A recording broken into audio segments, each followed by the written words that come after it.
Jesse Waters, man. Shout out Jesse Waters from Fox News, man. I couldn't have said it no better, man. This is what exactly is happening.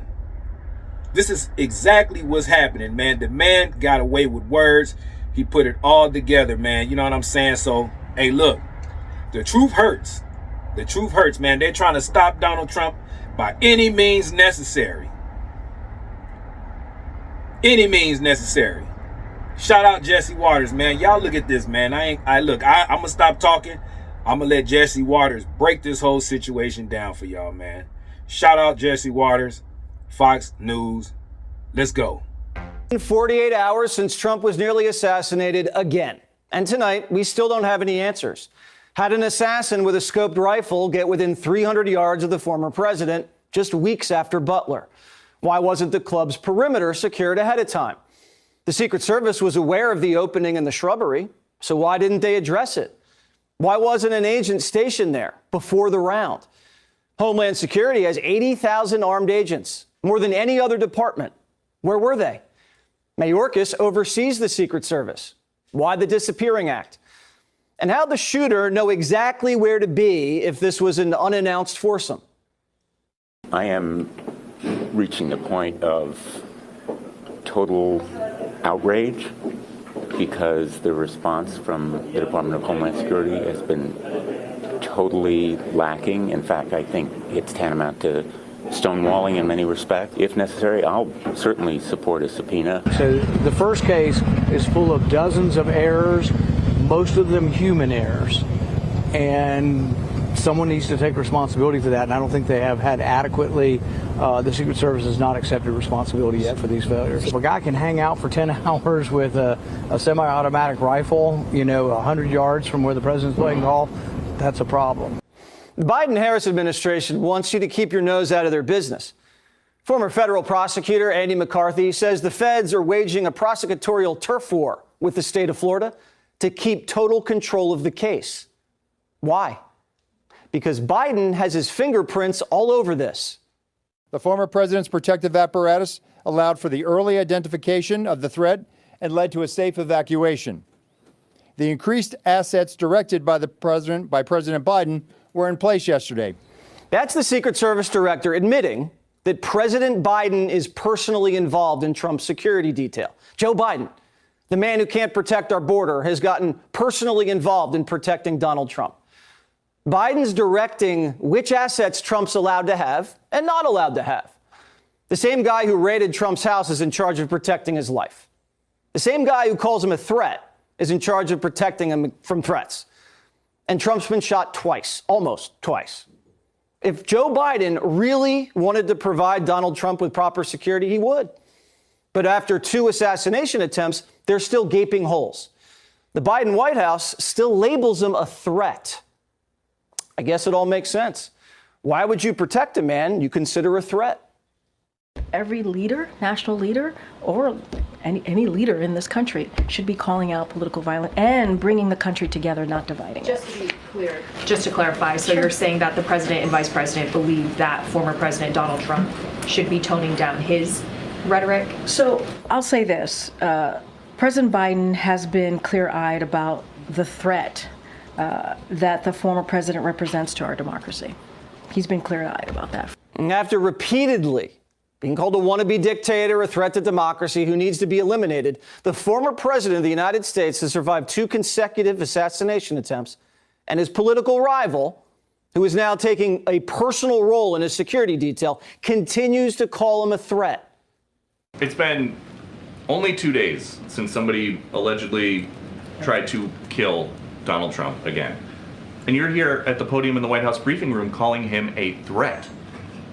How many more assassination attempts on Donald Trump until the president and the vice president and you pick a different word to describe Trump other than threat? Peter, if anything from this administration, I actually completely disagree with the premise of your question, the question that you're asking. It is also incredibly dangerous in the way that you're asking it. They're putting a target on Donald Trump's back and saying Fox asking questions about it's dangerous. Who's threatening who here? It's dangerous to ask questions in America now. When did this country become like this? A hardcore Democrat with a Biden-Harris bumper sticker came this close to assassinating the Republican nominee for president, and the media is blaming Republicans for radicalizing him. Let's stop this both sides stuff. It's a bunch, yeah. Because it's not correct. Right. It is not both sides. It is one clear side. And you can point to many, many reports. You can point to all kinds of stuff that's been reported. You guys have to pull it back. This is not us or them. This is you got to stop doing what you're doing. We went from the country needs to tone down the rhetoric to just one side does. The side who someone's trying to kill. The victim needs to shut up and take it. CNN says Trump had it coming. Donald Trump, as Essie said, and it's absolutely true, he created this specter of political violence that we all now live under, and he lives under it too. And so it is his rhetoric that has been, creating this environment for the last 8 years. The New York Times says Trump seems to inspire people to make threats or take actions both for him and against him. Where have we heard this before? She made me hit her. I didn't want to hit her, but she made me do it. She just wouldn't stop talking. Or look at the way she was dressed. She was asking for it. Democrats aren't condemning political violence. They're justifying it. Just like they justified the Black Lives Matter riots.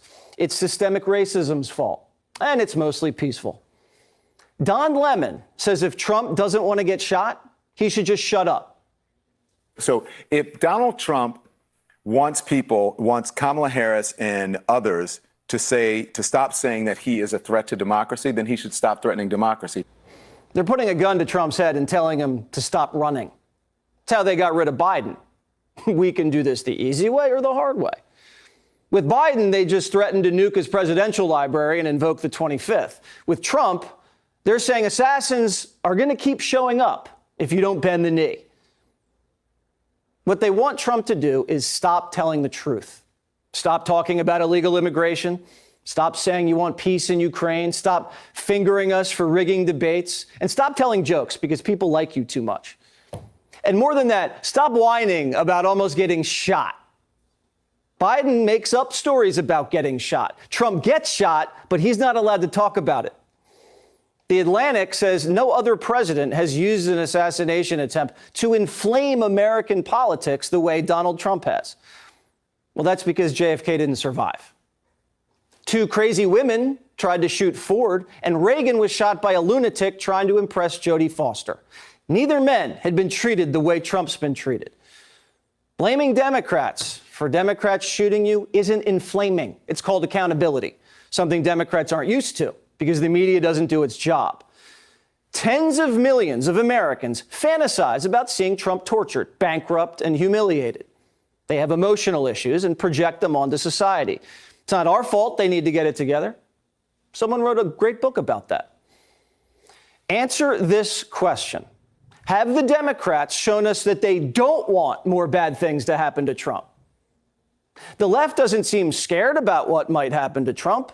They're more scared of how Trump reacts to it. You hear this fight, fight, fight chant, which you heard Trump do right after the shooting in Butler. We saw that once again on Truth Social. That does scare me a little bit. They're not scared of Trump getting shot. They're scared of Trump getting back up and fighting. It scares them that no matter what they throw at him, and he keeps going. Even after assassins surround his rallies and his golf courses, he keeps going. Trump's not a danger to the country. They know that. He's a danger to them. He's a danger to their status, their control over you, and a threat to expose the dirty deeds they've done. The Trump agenda for working men and women threatens the entire Democrat coalition that's kept them competitive for decades. CNN's already been pulverized by America First. No ratings, no respect. ABC World News Tonight, after David Muir's biased moderation of the debate, has lost over 10% of its audience. The Biden family legacy has been obliterated after a single debate. The Clinton dynasty, that's in tatters.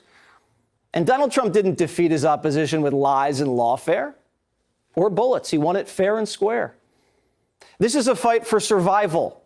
And these people aren't going to stop. I don't understand why it's so difficult for the press to have a consistent narrative about how dangerous Trump is. They should cover the object. Well, the object in this case is Donald Trump, his demagoguery, his danger to our country and the world, and stick with it. They aren't going to stop. And neither's he. And here's why. You wonder why it gets shot at, right? You know, only consequential presidents get shot at. But what can you do? You have to do what you have to do, right? We have to be brave. God bless America. I gotta let them know what's up. God bless America. Are you asleep or are you up? God bless America. Trying to hit you with the news. God bless America. Don't be a dummy or a fool. They watching me.